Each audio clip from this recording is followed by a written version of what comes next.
पाप मोचनी एकादशी व्रत कथा। पद्म पुराण के अनुसार प्राचीन काल में धनपति कुबेर का चैत्र रथ नामक एक बड़ा सुंदर फूलों का बगीचा था। जहाँ सदा बसंत ऋतु ही रहती थी, वहाँ गंधर्व कन्याएं विहार करती और इंद्र आदि देवता भी वहाँ आकर क्रीड़ा किया करते थे। उसी बाग में च्यवन ऋषि के पुत्र मेधावी ऋषि कैलाशपति भगवान शिव के परम भक्त थे, जो वहाँ तपस्या किया करते थे। देवराज इंद्र ने जब ऋषि को तपस्या करते देखा तो अपना इंद्र लोक छिन जाने के भय से ऋषि की तपस्या भंग करने के लिए कामदेव और मंजू घोषा नामक अप्सरा को वहां भेजा। ऋषि के श्राप के वजह से वह उनके पास तो नहीं गए, परंतु वहीं पास में कुटिया बनाकर रहने लगे तथा वीणा बजाकर मधुर स्वर में गीत गाने लगे।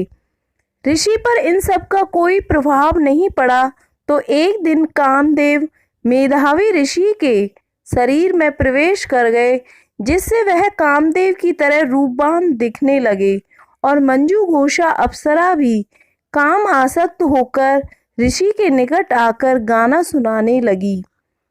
अप्सरा के रूप को देखकर और मधुर संगीत के वशीभूत होकर ऋषि भी भजन साधन, तपस्या और ब्रह्मचर्य को छोड़कर अपना समय उसी के साथ हास परिहास और विहार में बिताने लगे।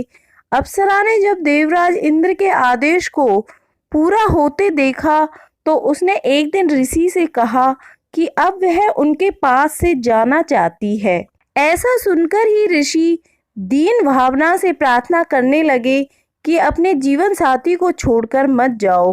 फिर काफी समय बीत गया और अंत में मंजू घोषा ने ऋषि से पुनः जाने की आज्ञा मांगी और कहा कि अब तो कितनी प्रातः और कितनी संध्या बीत चुकी हैं, इसका अनुमान तो करो।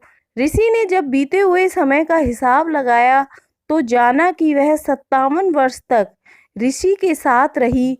अपनी तपस्या भंग करने के क्रोध में आकर ऋषि ने उसे पिशाचिनी होने का श्राप दे दिया। तब मंजू घोषा ने हाथ जोड़कर नतमस्तक होते हुए उनसे विनय पूर्वक अपना श्राप वापस लेने को कहा, तो ऋषि ने कहा कि श्राप तो वापस नहीं लिया जा सकता, परंतु उन्होंने पिशाचिनी शरीर से मुक्ति पाने के लिए उसे चैत्र मास के कृष्ण पक्ष की पाप मोचनी एकादशी का व्रत करने के लिए कहा।